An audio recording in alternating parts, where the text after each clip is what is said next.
Alright, this is my Terry Pinecone lecture on Raoul dkeyser. The two pieces being discussed are Hoeken 3, Hoeken 3, 1971, and Middellijin 1970, Middellijin.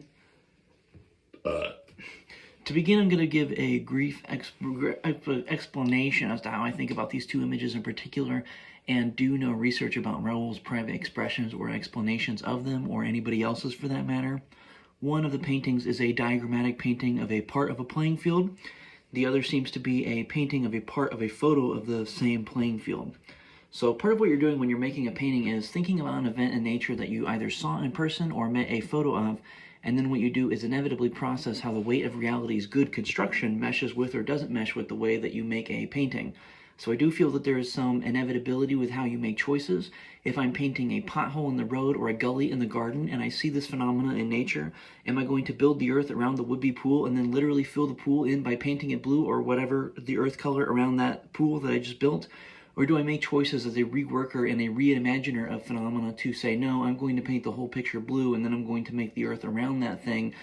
My question has always been, how does our relatively free mental logic inform the way that we look at paintings, the world, and then events in the world? So I see something first happening in nature, and then I think, what is my cognitive world that allows me to put sanctions and limitations on the oneness of events when I know that all this shit is actually just connected? There is an evolutionarily advantageous protocol in my programming which enables me to process things graphically as objects, as glyphs, pockets, isolated events. It helps me move from one point in the world to another point. Not because the points exist, or I don't really need them to exist. It's just because I'm programming myself to isolate these points and then create cognitive links between them for my own benefit and eventually for the benefit of other people. So when I decide that I want to make an image of an experience, I am both entertaining a theater in my mind about how things get made and left behind for me to see, as well as making thoughts about what it means for my body and my mind to truly be outside or inside, anywhere or anything at all. If I am outside of a painting looking towards the painting, at what point am I outside of the limitations of the painting's oral values? Is the painting gone now that I can't see it? Am I outside the painting's influence if I am in a different room? The question doesn't need to be answered. The user, you and me, need to understand that there is enough conceptual looseness here to play with materials and have meaningful fun. So to a serious degree, when we think about what these two paintings show us and represent, we have to wonder, why the fuck would I want to make conclusions about subject when Raoul has explicitly and completely explained over a lifespan of these two paintings that painting a picture of a sports field and painting of a schematic or a diagram of a sports field and painting a memory of the sports field are all part of the same emotional perceptive spectrum, meaning that anything is fair fucking game and can be explored with tenacity, but the user/artist must understand that before the concepts involved are to be appreciated, the handling and integrity of paint use will be understood first. So the message of my lecture today is to do with the notion that you can paint and draw anything and find infinite meaning through the pursuit of that subject, only if you understand the subject, your idea of the subject, and your conclusions about the subject are never complete or isolated from anything else.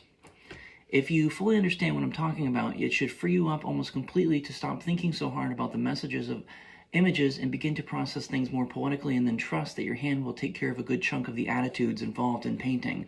But you have to trust and work hard at that problem. So Raoul is teaching us that anything can be graphic and anything can be examined. You can explore the logic of the world and create a relationship to your own feelings about that logic. For example, if I'm looking at a puddle in my yard, do I want to imagine that the rain fell into the puddle and filled it up as is? Or can it be somehow that my neighbors were watering their garden up the hill, and because of the incline or whatever reason, the pool became filled through the ground and not through the air? Either way, by examining these circumstances without ego or goal, you will develop a poetic syntax in your cognitive world, which will begin to inform your language and goals. Now, who the fuck ever decided that evolutionary helpfulness would exclude emotional sentiments like joy and want and beautiful thinking? Who the fuck ever decided that evolutionary processes which grow in my head don't grow out of a joy and an interest in subjects and world places? In short, if I paint a grid image of a field from a diagram or a map of something, there's no clause which tells me or the viewer to believe that I'm not painting a vision of a subject just in the same way that I might do if I were painting outside the same thing, seeing it in front of me and not seeing a picture of it in a studio or another room. Aside from the fact that that joke process is an annoying thought to think, and I believe a lot of the painting world has to do with those kind of unfunny jokes, where you joke seriously about something that wasn't funny to begin with, and then by joking seriously, it's really truly no longer a joke. It's just about rug pulling somebody's logic. So Raoul is telling me through these paintings that any shift, any subject is fair game, and the glory of our human conditioning, which is not static but moves and shifts every time we make pictures, is to be able to slow our brain into something and focus on the events. Because the more we look at events, the more we realize that our brain is categorizing and gluing subjects together. The brain is producing this function in our mind. It would be ignorant and prideful of me to think that my thoughts of objects do not have enormous potential to change said objects. This process can actually become so powerful that individuals might think that they have psychic connections to objects and control over them directly, and this may very well be true, however annoying that is to admit. I am extremely wary of generalizing holisms because I do not appreciate philosophies which graze over the enormity of specific relationships. So, you can draw anything. The question of influence is not subject necessarily, but work. Can you influence yourself to work and to begin working?